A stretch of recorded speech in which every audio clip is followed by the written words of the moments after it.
SwissBorg is the official partner of my channel where you can buy, sell, hold, and more importantly stake your cryptocurrencies. You can even earn yield on your stablecoins. Sign up with my link and you'll earn up to $100 worth of their native token CHSB just for depositing €50 worth of crypto.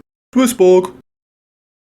Hello everybody, welcome back. Sitting here with a stinking cold at the moment, but nothing a bit of Lemsip can't handle. So knocking these back like it's last orders. Right, so let's have a little look at the overall trading environment, as boring as that might sound. But there are some interesting things taking place on these charts for the crypto market, finally. But before we get to that, let's just have a look at the overall trading environment for traditional markets, Forex, and indices. So we recognize that Dixie still probably has a little further to go to reach its main area for a decent bounce. So another, well, just over 1%, I suppose, from where we're at right now to where we could possibly go. Yeah, about 1%, 1% further down before a bounce on this area. Now this, I really don't believe is a bounce that's going to take us up to a new high on the Dixie. I really don't think that that's the case.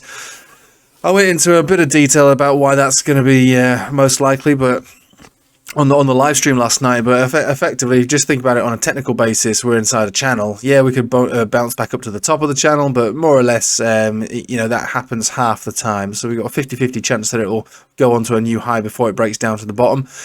But if you think about it on a fundamental perspective, what we think is that because America are ahead of the curve when it comes to raising rates, ECB, Bank of Japan, Bank of England, slower because their economies are weaker. They can't sustain such aggressive rising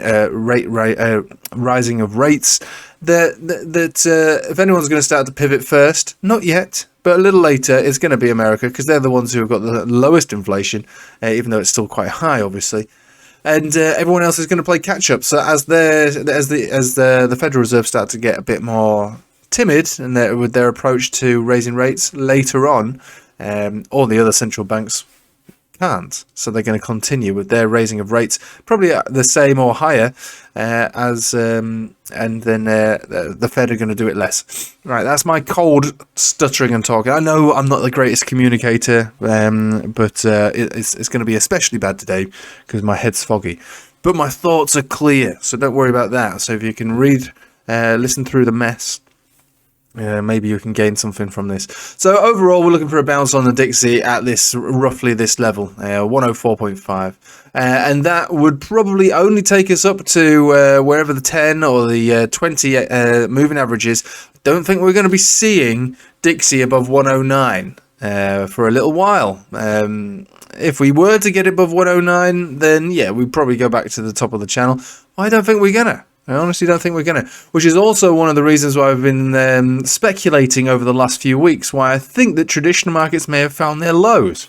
Now, it doesn't mean they go straight into breakouts, so just turn off all this noise for a minute, just look at the structure on this. This is the S&P. We've come up to the top of this descending triangle, so that is a resistance.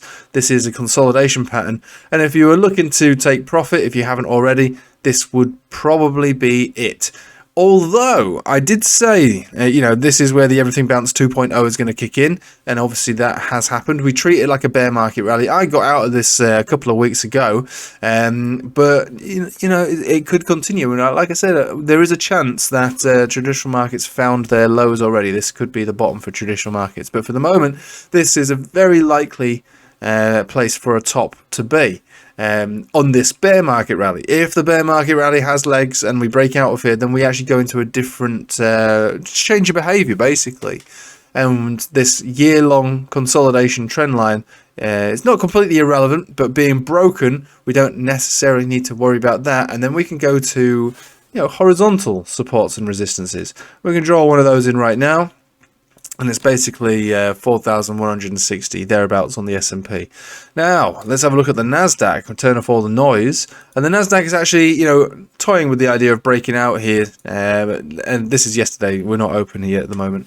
But yeah, looking like it wants to break out. Now, it's not going to be considered a breakout. Not really. It's a messy trend line, but it's the same, more or less the same pattern consolidation that S&P's had. Again, I'm going to speculate quite heavily that the bottom is in for traditional markets, and we'll see where this goes. Now, descending triangles, consolidations, when they break out, they break out. It doesn't mean they go straight up to our next major level of resistance, which I would probably put in around about this kind of area, roughly speaking. So about 12,600.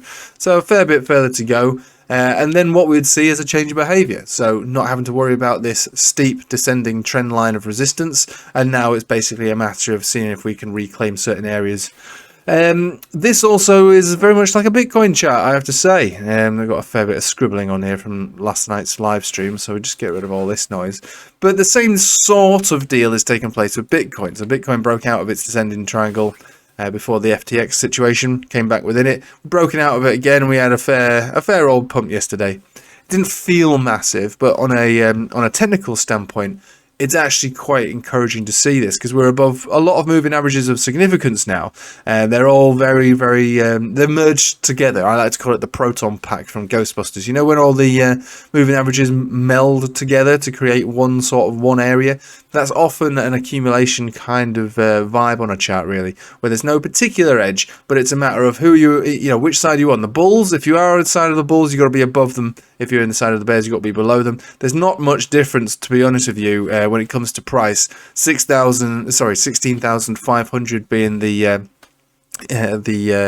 area for the bulls, and below that area for the bears. So at the moment, the bulls basically have the upper hand on the daily chart. They also have the upper hand on the 4-hourly chart, although it's not quite turned into an uptrend of significance, not quite yet, but we do have the trend continuation signal from the Itchy Cloud. Again, only on a 4-hourly. So we were looking for this to move up incrementally by sort of moves of 500. So we did the first move to 17,000. The next one will be the 200 exponential on the 4-hourly, 17,500. The next one over there will be this bottom of this box of significance, 18,000, 18,500, and so on and so on. So reclaiming zones of interest, areas on the chart, bit by bit, incrementally, and the odds are in the favor of this happening so far because of this trend signal. And also we're crossed above the 0 point. The only thing that would concern me is the money flow index is already relatively high, which is why I'll be looking at these in batches of 500 rather than moonshots all the way up. But going back to the daily, 4-hourly uptrends can, they can tail off for a little bit. They can go sideways. They can reset those momentum oscillators enough for it to get a bigger move. So if we don't continue to do these 500 steps, $500 steps up to these next areas of resistance, we could tail back off and consolidate basically down to 16,500, where we could probably next week find a launch pad that could take us up to a significant move all in one go. The reason I say that is because the Bollinger Bands have pinched quite tightly. When Bollinger Bands pinch tight, they look for a decent move. It's volatility pending.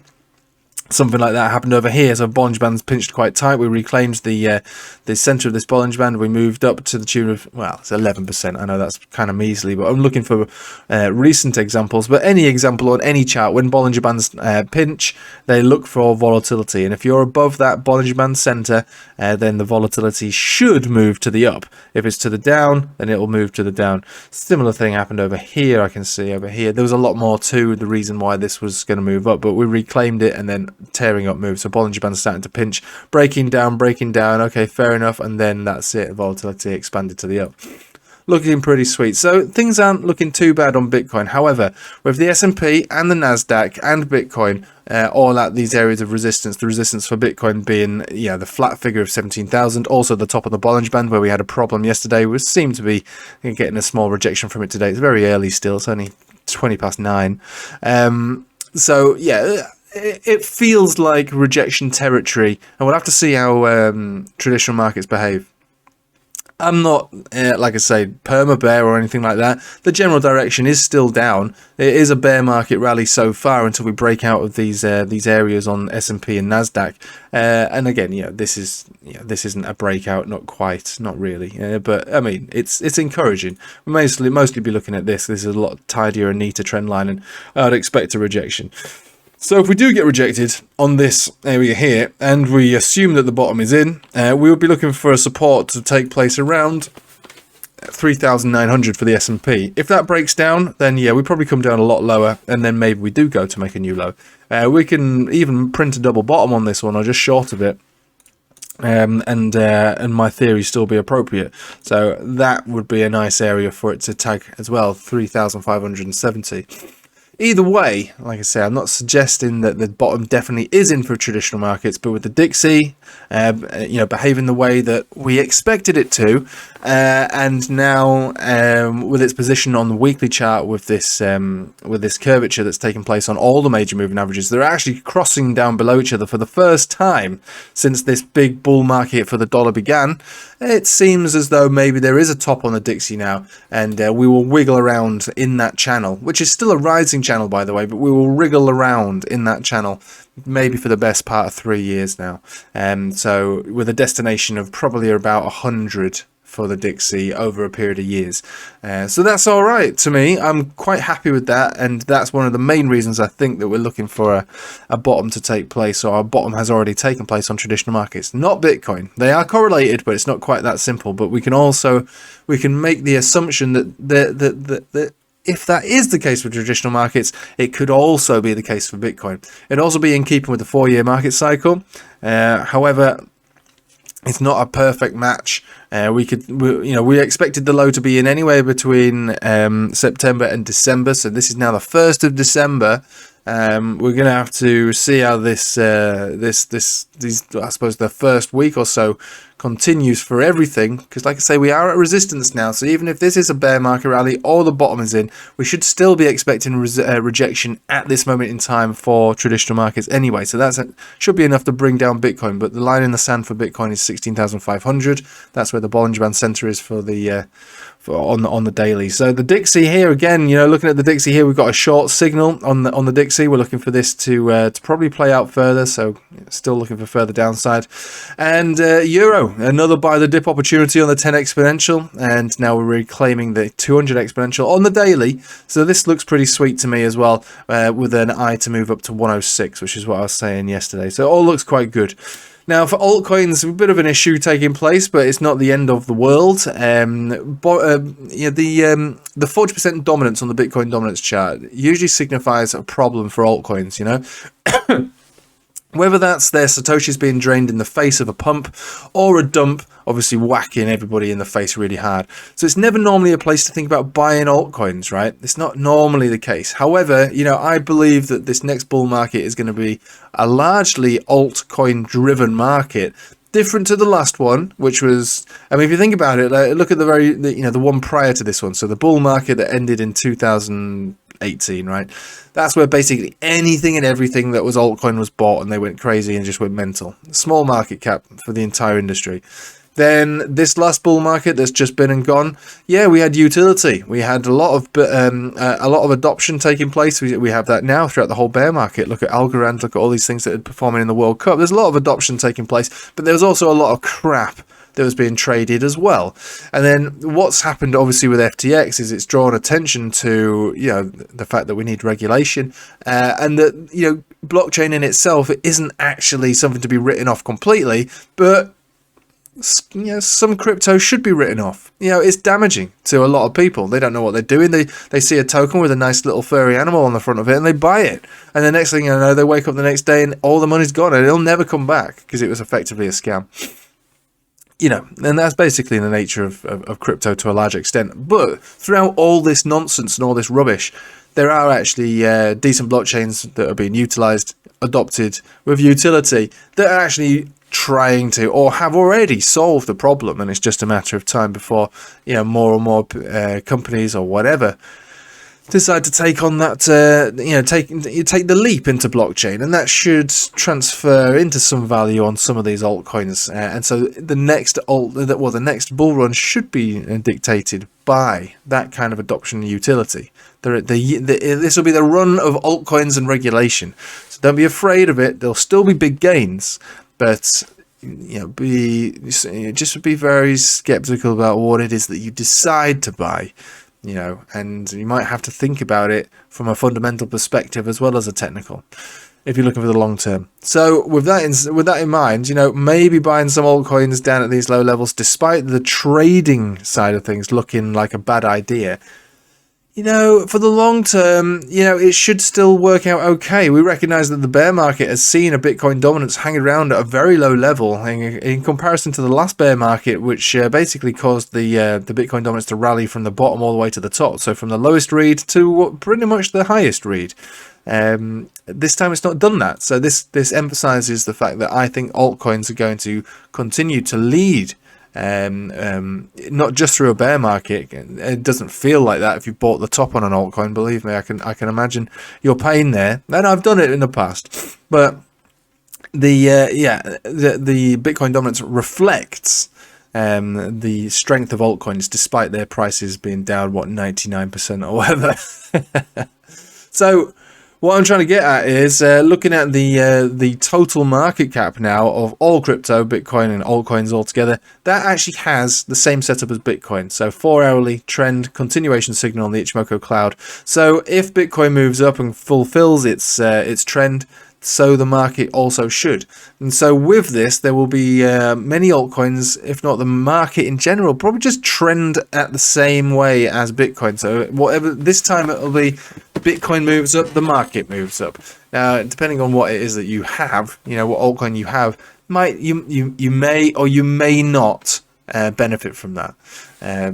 No altcoin is created equal, but we did look at a lot of the top cap altcoins last night on the stream, and many of them did have this same setup as well. So the crypto market has, on the shorter term time frames, being the 4-hourly, got a signal to suggest that it has the power to continue to move up. They were sitting here around 814 billion. The 200 exponential is 829 billion, and if we take this to a daily, the next major area of resistance would be 852 billion.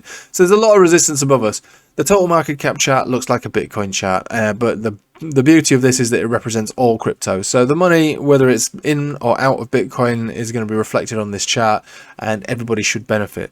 But long story short, despite my optimism on all these signals and things like that, the main thing to focus on is at this point, just like it was when we said the Everything Bounce 2.0 is going to begin, is that the Everything Bounce 2.0 is, you know, has a very good chance of ending now, basically today, and this is where we work out if this is a bear market rally or if it's something different. And it's going to take a little bit of time to work that one out, to be honest with you, because we are just pushing the resistance here on the dailies. It only just did it yesterday, and so naturally you would expect to resist a rejection now, and that would transfer to Bitcoin. So there is a lot of it. I have to say that, you know, it is looking good for Bitcoin. It is looking good for crypto. I have to say that because it is. You know, that's what the charts suggest.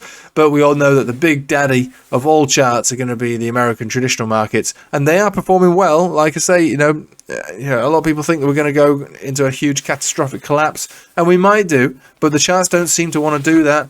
I was saying that the Everything Bounce 2.0 said it doesn't really matter, to be honest with you, what the Fed or anybody says at this point now. The markets seem to be speaking louder than the old men and the old ladies, and they have. You know, we raised rates. There was a higher CPI read to start with. There's all these kind of things that started to happen, and but the markets were like, "Oh, shut up! We're going to keep moving anyway," because we think we found a top on the dollar, and all these other currencies, euro, Japanese yen, for instance, you know, they had reached the top, and they were like, okay, you know, the dollar had reached the top in them, and those currencies had reached the bottom. So there was the stars aligned to say, screw you, Fed, say what you want, do what you want, markets are going to speak. But now, if we're going to take that on board again and say the markets are going to speak, the markets are speaking now, saying, all right, we're at resistance, we're not quite sure if we've got legs on this yet. If we do, we'll let you know over a period of weeks. Personally, I would expect a rejection now, but then I would look for a support just a little bit further down, and then a breakout, you know, somewhere down the line, maybe this month, as in December, and into next year. So I think this is where we start to go into a period of accumulation determined by a breakout, not a breakout and a pump, but a breakout and a wiggle around, and then that's it. There we go, into next year, maybe the first, second, third or fourth quarter. that's a 12-month period for you to keep your eye on. Plenty can happen. But that, to me, it seems like the most likely scenario. So I honestly do think that the bottom is in for traditional markets, American markets, that would be. And that could only help Bitcoin. When we think about all these super low targets like, 12,000, 8,000, 6,000 or whatever, which, it could easily happen if certain other events start to unfold. At the moment they haven't, and we just treat the charts based on what we see on a technical basis, not on a black swan circling your head, not on some doom boy channel talking about something else. There's a time and a place to think about the fundamentals of another black swan coming around the corner. That's why I took quite a lot of chips off the table when Omicron started to happen. I was like, okay, this sounds like a problem. I'll take a third of my crypto off the table, sold at 50 odd thousand. That's fine. It wasn't based on the chart particularly. It was based upon a rinse and repeat black swan event that we'd already been through just a year, just a year prior to that. Anyway, this has turned out to be quite a long video, but long story short, traditional markets at resistance. Dixie not quite at support, but close. Bitcoin looking good on the 4-hourly, but incremental steps up by 500, and things would get bad again if we close below 16,500. I could have just made a video saying that, but sometimes it's nice to hear your own thoughts out loud. This is basically what this YouTube video, this YouTube channel really is about. It's just me talking to myself, because it's a lonely existence trading for a living. But we're doing it together. Anyway, feel free to like the video if you made it to the end. Apparently the algorithm loves it if you like a video towards the end. But otherwise, hope you have a nice day and take it easy.